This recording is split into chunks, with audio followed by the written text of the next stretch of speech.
I realized that this is kind of a, you know, very nice conference. We just had beautiful music.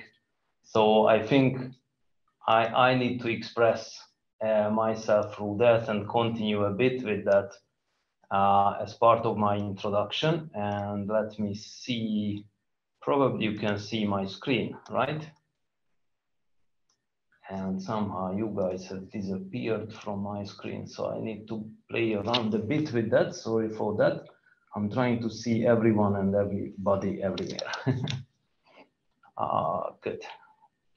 So I would start with a little bit of a song because I'm Hungarian and we are now in Turkey. And I think we have much more common than some of us might think. So just as a start, just listen. And I'm not even sure this is going through, so just optimize sharing for full video. Yes, so shout if you don't hear it.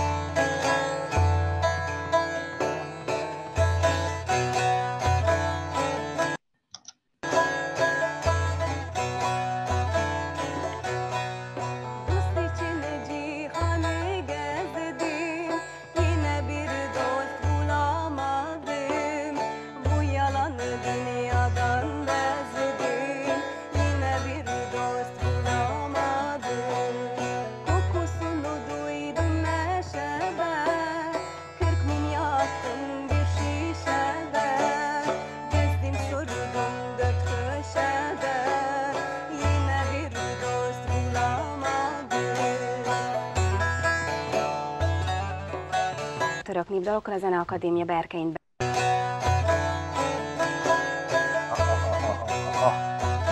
Stop it. Okay, so I hope you could hear a little something out of this. Baris, nod me if you heard. Of course. Very good, very good. So Majda Maria is singing Turkish songs as well as Hungarian songs. And a very sensitive start, my friend. Because I love you and I love testing and I love to be here. So it would have been so nice to be in Turkey and to be in Ankara and share the stage and share all the feelings with you. I try to do that a bit like this way. Thank you. So let's look into today's talk and sorry, I have two screens and that seems to be a bit of a challenge for me. Go back to the screen sharing. I should be here and you should be there on the other screen.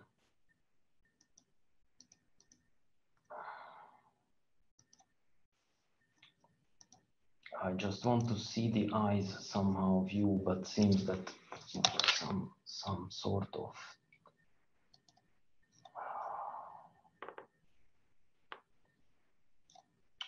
well, this is weird. Now I cannot see the video on my other screen. Okay, well, that's it. Okay, so let's not waste any more time on that. So I would like to talk today about the DevOps challenges, and especially in 5G in the mobile networks. And that's the topic I'm now focusing on for quite a while. Actually, a year ago, I left Nokia.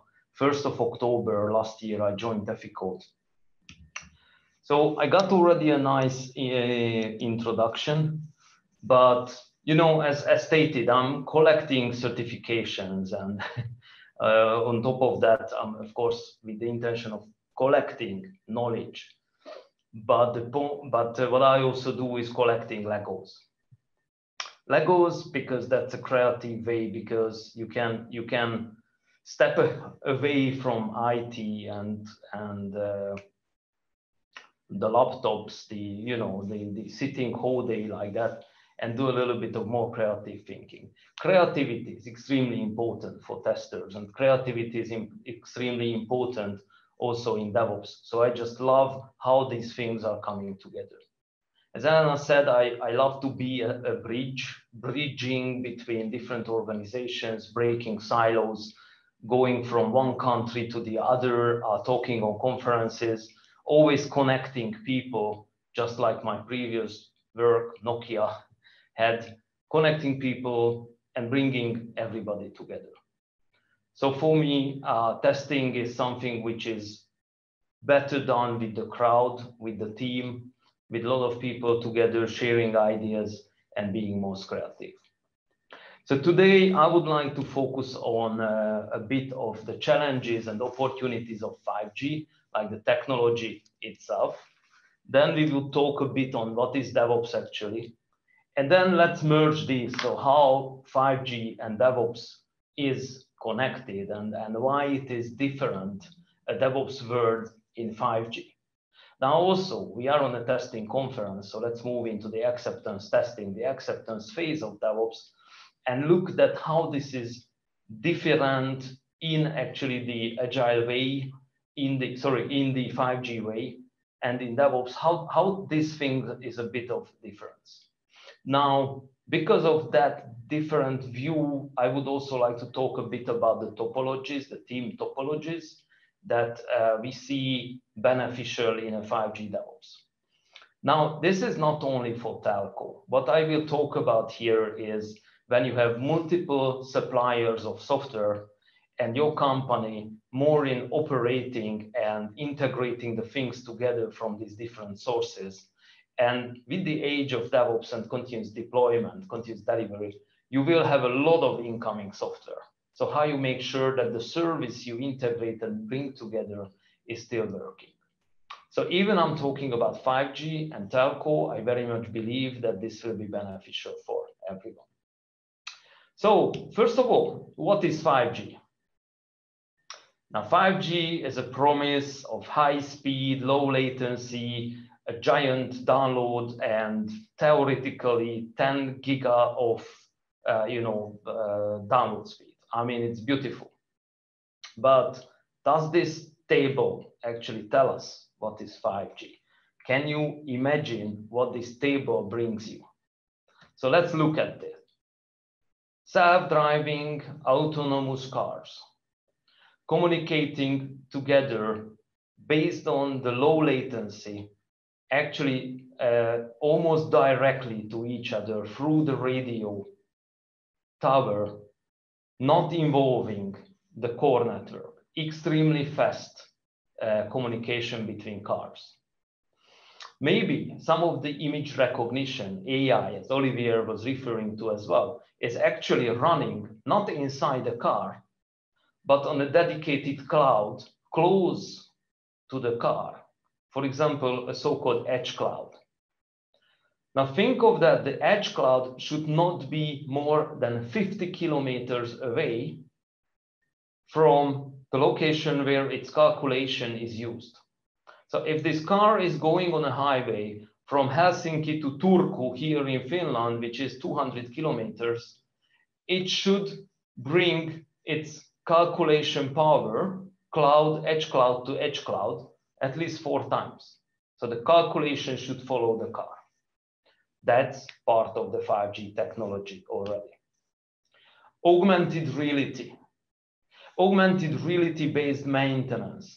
This is from BMW, how they imagine the maintenance of equipment and building together. The customer documentation and the guideline, the guidance is projected by augmented reality glasses. Think of that when you move your head, the picture needs to follow extremely quickly. The calculation needs to be quick, but that calculation probably is not happening within the glasses. It might happen again in the edge cloud. Now, how quick response time do you need from the network that it can in real time, without causing headache to you, give you the massive amount of data? And of course, 4K, 8K video for both of your eyes. So you see even in 3D. That is the promise of 5G. Industry 4.0. Robotic equipments working on their own and communicating with each other extremely quickly. IoT communication, machine-to-machine type communication with, again, low latency, extreme security. That is the promise of 5G. remote surgery based on 5G. Maybe a doctor in the US is doing a surgery in Turkey, or the other way around. A doctor from Turkey is doing a surgery in the US, maybe a brain surgery or something, through haptic feedback to the hands and immediate feelings of what you do, with all through 5G. So everything is connected. Our city will be full of 5G hosts, and you will have extremely massive and extremely fast, low latency communication, all with the promise of 5G. So this is all 5G. Now, what is behind 5G? Behind 5G, we have a new radio technology, we have a new core technology, there is virtualization, there is cloud, there is edge cloud, there's a lot of new things. So there's a new technology stack. Now, this is a challenge also in 5G. The amount of new technology in 5G is a lot. And this is challenging the communicating service providers, CSPs, a lot. They need to learn a lot of new things. Until now, they might be used to running their own data centers with their own dedicated hardwares, specific hardware for their telco equipments. Of course, the radio is very much hardware-based. You cannot touch too much of that, but trust me, even part of the radio is moving to the cloud. Only the radio head will stay as a hardware, and most of the control function will move into, again, a so-called edge cloud. So cloud is coming, and that's a challenge as well as an opportunity for the 5G rates. Why is it an opportunity? Because the whole DevOps mindset requires and can actually be built more on cloud native technology. Now, if you look into the business side of this, to provide 5G, you saw a few examples. Those can be done only together with these business-to-business partners.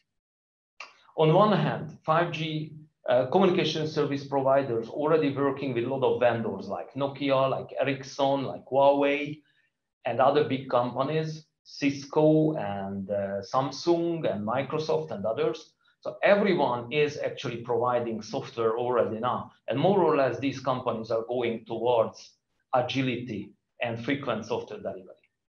On the other hand, the communication service providers need to look into business-to-business partnering to come up with new innovative solutions. Now, also the CSPs are focusing on lowering the risk and lowering the cost. Their typical mode of operation and processes are existing to reduce the risk. Now, this is not really helping innovation. When you cannot touch the network for 6 months, you cannot change anything there because it's prohibited, then how can you innovate with the speed of DevOps? How can you change your software, commit the code, and deploy it into production like that? The whole mindset needs to be changed within the communication service providers to be ready to use this opportunity and actually to innovate on top of 5G. Now, also what we see is actually there's a bit of disconnect between the revenue drivers and the investments. So even the business to business is the focus, the investment is still going into the consumer area. Honestly, with the flat rate end user subscriptions, the CSPs will never generate enough income. They just became a pipeline, and that's not what they want. So now we have a bit of understanding of 5G and what are actually the opportunities and challenges that can be addressed by DevOps. Now, what is DevOps? So let's go back a bit to theory, talking about the 3 ways. The 3 ways were defined by Jin Kim in the DevOps handbook, and let me summarize them. So the first way is the principle of flow. The principle of flow from left to right, from development to the operations, actually from business to the customer.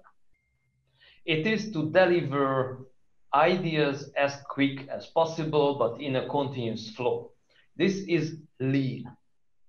This is to go through ideation, idea validation, requirement engineering, development, testing, acceptance, deployment, configuration, deployment into production. All these phases as quick as possible. And again, in a flow.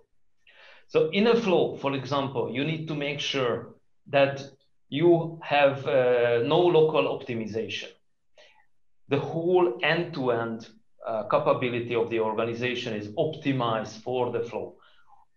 The theory of constraint helps you a lot to identify what is problematic area, what is your bottleneck. If you are doing improvement not on your bottleneck, actually you are not improving yourself. That might be just a local optimization. You always need to focus on improving on your bottleneck, on your constraint. Now also, built-in quality is extremely important. You never pass any defect to the next stage in the flow. So all the practices, and for testers as well, being a test consultant or test assistant, quality assistant within the whole flow is extremely important. As Jim Kins said, being able to take needless work out of the system is more important than being able to put more work into the system. So this is a lean thinking. Removing waste is more important than optimizing the value-added areas. The second way, it's the principle of feedback. The feedback from the customer back to the, from ops back to the development, back to business. It's the constant feedback actually from any stage of work. Fast, visible, reliable, fact-based feedback. For this, you need to be able to measure everything in every location. You need to be able to measure your product, your quality. You need to be able to measure your process quality. You measure your teams. You measure your predictability. You measure everything, actually. So this is, again, the principle of feedback, which is extremely important in DevOps. If you think of the improvement cycle of PDCA, plan, do, check, act, which means that you do some improvement, you check the result, and then you act upon it. So you either change or you improve more on the same. You know if you are going to the right direction or not. So DevOps is actually embedding this PDCA cycle and building on top of that a lot.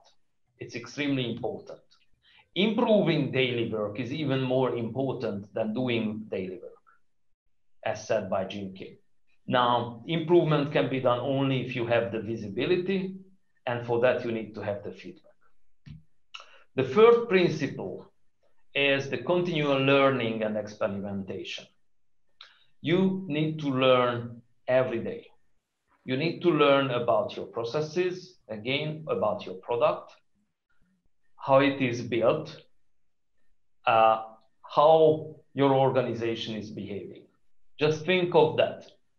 The product that you work on is a system, but also the organization that builds the system is a system.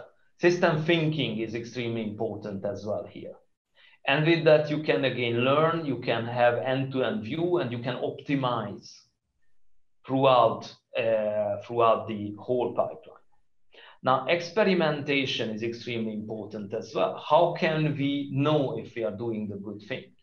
Now, DevOps, with the capability of deploying things into production, maybe into just for a small user set, that gives you the ability to experiment, to see things, how they work. If we talk about, for example, A/B testing, when you create two different, let's say, user interface, just to refer to Barish's presentation as well, you create two different ways of usability.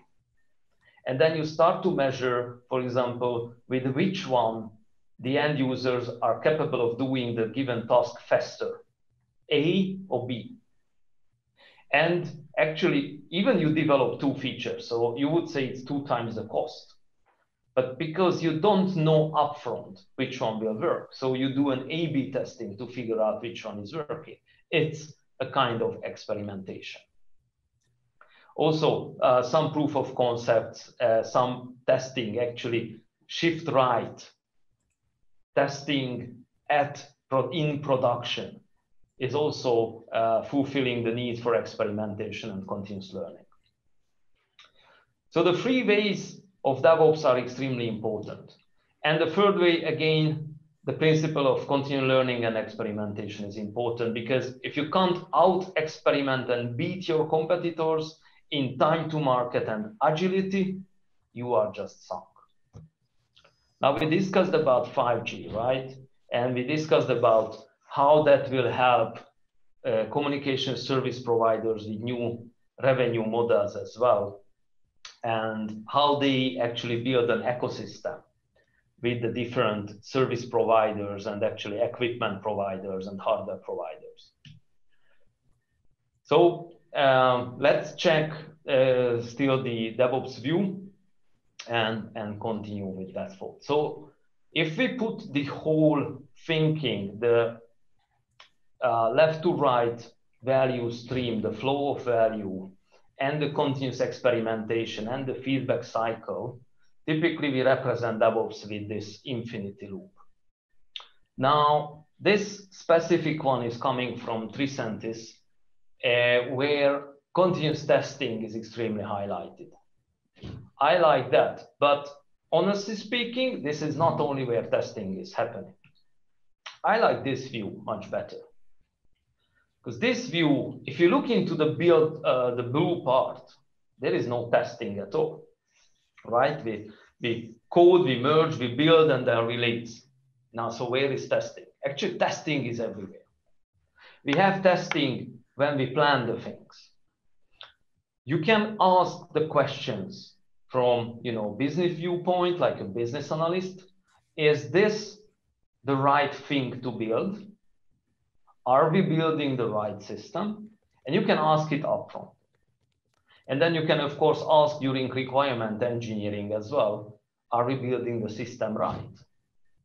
Are we fulfilling the requirements? Do we have actually good quality requirements as well? So for example, in Agile, the definition of ready is a quality characteristics to check that your requirements are good enough. So we have then coding, low level, for example, the lint, the code analytics. We have unit testing. We have merging the code. We have continuous integration there with a lot of automatic testing, building, in releasing, deploying, you do a lot of acceptance testing, maybe based on ATDD, maybe based on different techniques. But the point is, and that's again why I love this one, testing is everywhere. Now, coming back to the multi-vendor telco DevOps challenge. So when the telco providers are working with multiple software providers and suppliers, they might end up in this situation.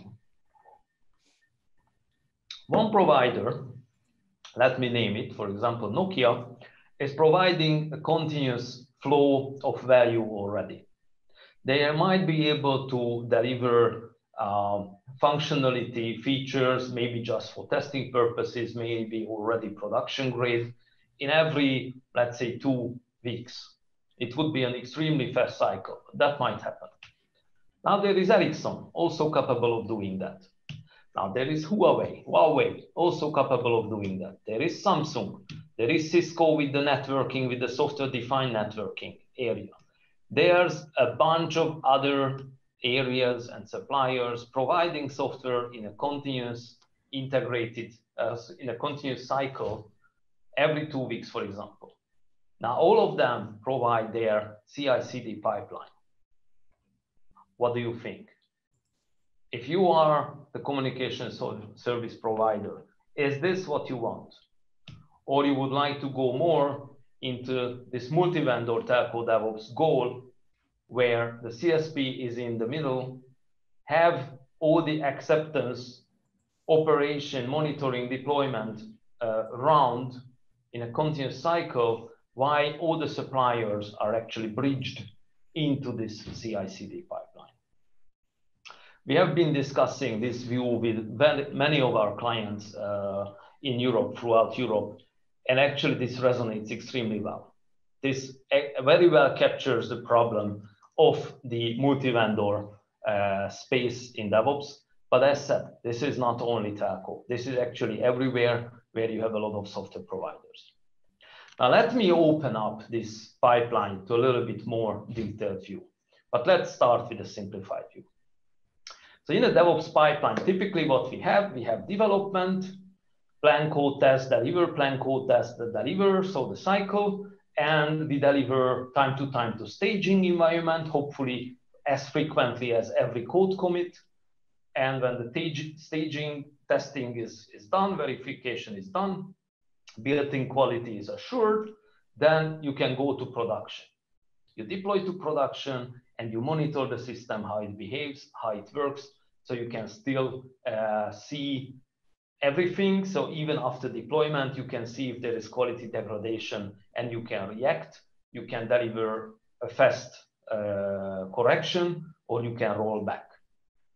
And you can monitor, as said, for A/B testing or for different purposes to study how your system works.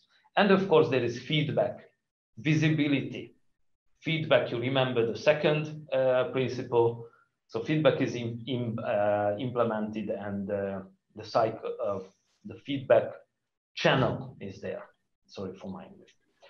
So how does it look like if we start to go into the telco world again? So not surprisingly, telcos are typically big, so they have multiple teams even working on the same product.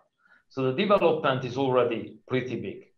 Many times the product integration might happen in similar, CI/CD pipelines. In separate CI/CD pipelines. But there's typically a team-level pipeline, a team-level CI/CD, and another cycle on higher level where multiple teams are integrating together their code. For example, here we see two products. So maybe the two teams on the left are working on one product, and other three teams working on another product, and here there is a product integration. Code repository we use always because any code that went through the quality assurance stage needs to be stored for version control and being able to use that. So it might be the code, or might be more like the compiled assets. So what happens? Typically we go through having an artifact storage again for the assets, and now we start building the solution. It's a solution integration level. And this is the vendor side, right? So we had teams, we have a product, and the products were building the solution. For example, in the telco world, this could be like voice over LTE, which needs core network, which needs radio network, which needs IMS system, packet core system, HSS, IMR, whatever. I can continue with 3 letters acronyms until the morning. That's the telco world. So what comes next? Of course, we bridge to the telco operator, where typically they also have their laboratory, onboarding, acceptance testing of the new software. Now, remember, we would love to see this is happening every 2 weeks. So vendor is providing software every 2 weeks, an operator with their current legacy manual software processes, they might just stand there and say, I cannot give you feedback fast enough. So there's a need of automation here and a lot of automated acceptance testing. Now, when the product level is done, and laboratory testing is done, you might go to pre-production environment. This is actually, for example, part of your real network, where you measure on a fewer, for example, radio cells. So for example, just part of a city, how it behaves. And then when it's good, you roll it out to mass production. So we had deploy and measure in pre-production, and then you go to deploy and absolutely fully having the monitoring system which is up in the operations part of the supplier, sorry, of the communication service provider. Now, of course, the feedback cycle needs to be there, as we discussed. So think of that here we need to have software flow from the vendor to the operator and feedback flow from the operator back to the vendor. The agile teams can work only in the DevOps way of thinking if they continuously receiving this information and get the feedback. So it's extremely important. Now let's spice it up a little bit. What if, as said, the communication service provider is working with multiple vendors?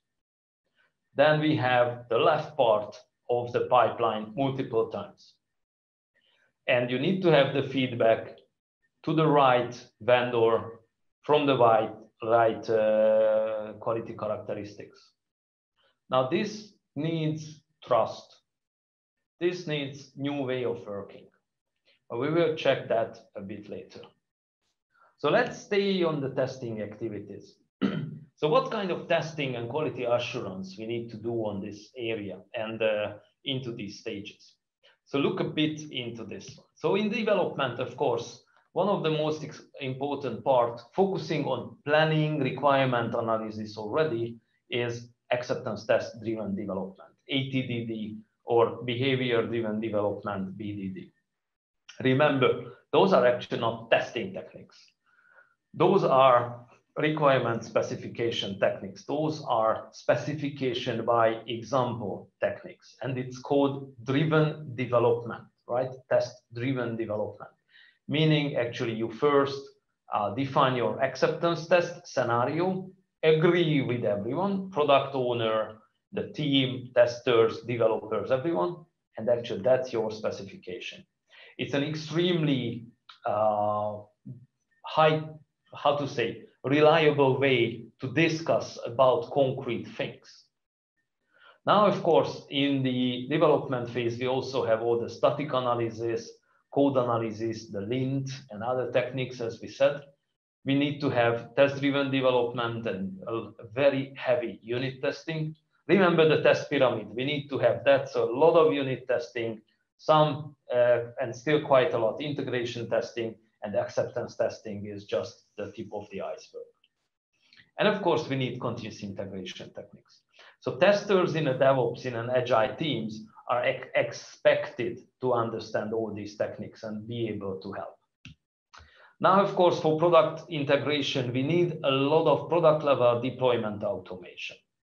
So specifically talking about cloud native technologies and containerization, Kubernetes, whatever, we need to have a lot of infrastructure as a code in place. And we need to be able to utilize that. We also need to have the acceptance tests running continuously. So the ATDD, the scenarios that were discussed and agreed together are now becoming test cases continuously executed.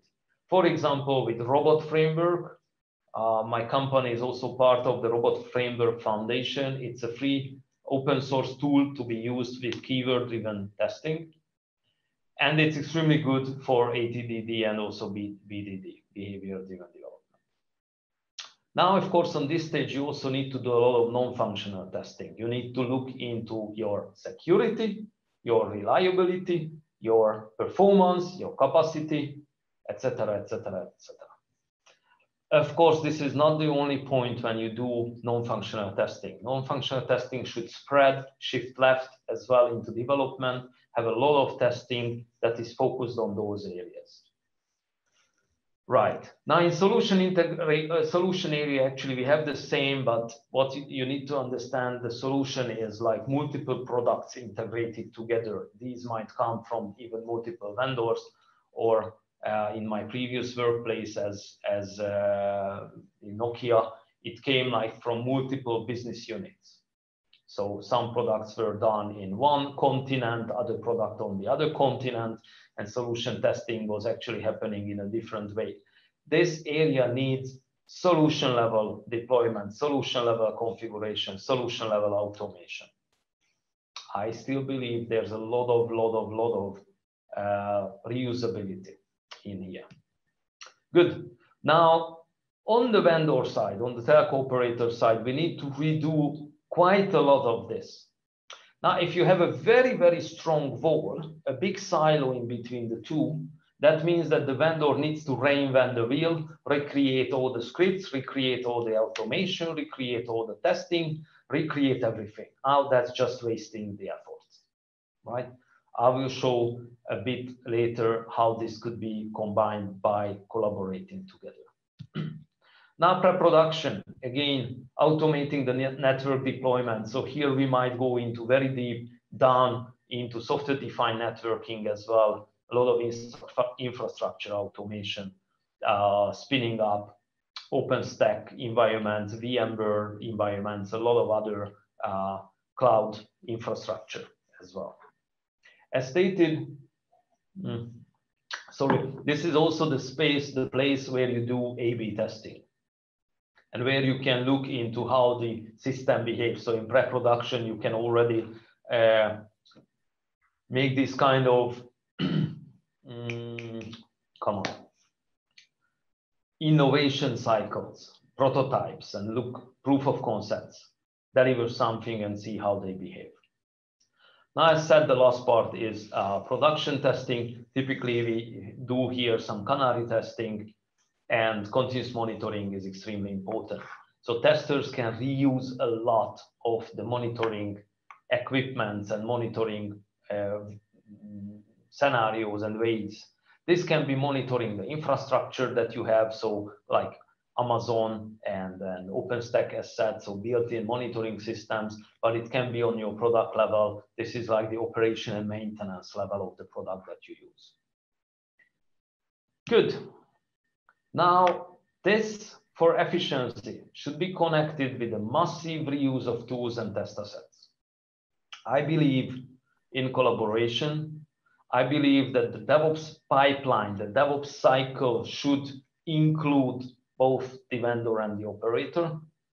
And within that collaborative working model, you need to, and you are able to reuse a lot of scripting, a lot of tools, a lot of test assets. So remember, if your CI/CD pipeline is actually connected to each other, then definitely you utilize the same APIs, and then with that, you can utilize a lot of testing assets. For example, acceptance tests that were used on solution level testing can be transferred with the product together to the operator. So as part of the product, you deliver your acceptance test as well, the test cases and the test keywords. And then you run the same tests there. You might say, okay, why I would use the same test cases that was already used? Of course, you can create new ones, but think of that, you have the keywords available, and then you reuse the keywords to create new tests, additional view from the operator viewpoint. But it's anyway, might be on a different infrastructure, so it's good to be tested again. Can I just take a little break? That we have this poll question about DevOps. Yep. I want to ask that before your talk is ending, so maybe we can talk about the results together. Is it okay? Well, I'm happy to answer them after. I have the flow here, so if you don't mind, okay. Can we keep it like that? Yeah, sure. So then we should be like in 2 minutes, the other session will start. So if you can like in summarize or in 5 maybe. Okay. So that was not 45 minutes then. Okay, then I'll quickly jump. Good. So then to conclude on that, so I said I will talk about collaborative models, and the collaborative topologies are how in a DevOps way of working, you can work together. So how the dev and the ops teams are working together. So now we picked the right bottom corner one from here, which is about the having a DevOps team for collaboration and for connecting. And if we put that on our big pipeline, this would really look like having the vendor as the dev team, the telco as the ops team, and having a support team, the DevOps team, focusing on, doing this asset reuse and collaboration together.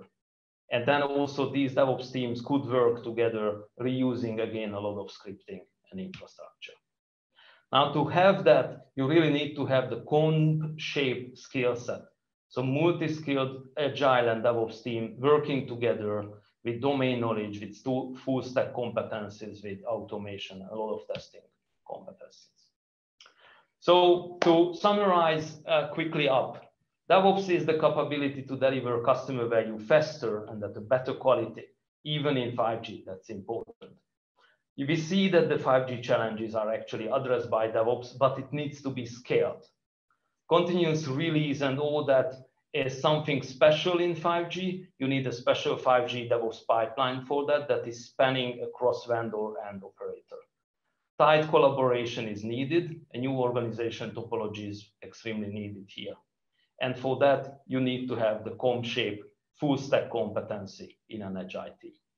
So actually, that was what I wanted to share. A bit misunderstood my timing limits. Sorry for that. But with that, thank you. And let's see the polls. No, that was all fine. So we are sending the poll right now. The question is, what is the impact of DevOps in your daily life? Türkçesi de DevOps'un günlük yaşamınızdaki etkisi nedir? There are two things. I only hear DevOps at conferences. It's a fictional subject for me, or DevOps is actively used in our company and we see its great benefits. So let's wait a little bit about this poll, like attendees to participate. What do you think? Most people here in this conference, do you think they are using it regularly, or do you think they are only hearing it more and more? But what do you think? Well, at least I am hoping that more and more people are actually working in this one. So DevOps, just like cloud native technology and microservices, seems to be just like AI as well, seems to be something on the future, something not for me. But then you realize actually part of your organization is already doing this or using that. So the question is how to scale it. Okay, let's see the results here. I think it's almost half and half. So it's a good thing, I guess. Yes, so most people started to use it. 56% say it's only hearing at conferences. I think this figure looked like a year ago, much more, just hearing on conferences. And I very much hope that in 2 years, it will look absolutely different. But as Agile has been there for quite a long while and still coming up more and more on scale level, I'm supposed that DevOps will also do that. I also want to translate this to Turkish for Turkish attendees. Burada poll sonuçlarında %54'ü DevOps'u, yani sadece konferanslarda görüyoruz. %44'ü gerçekten %56'ya 44 gibi sanırım bir sayı vardı. Gerçekten kullanıyoruz dedi. Kendisi de buna yorum olarak hani giderek arttığını, Agile gibi daha çok kullanılmaya başlandığını, 2 sene sonra bu oranın daha da çıkacağını söyledi.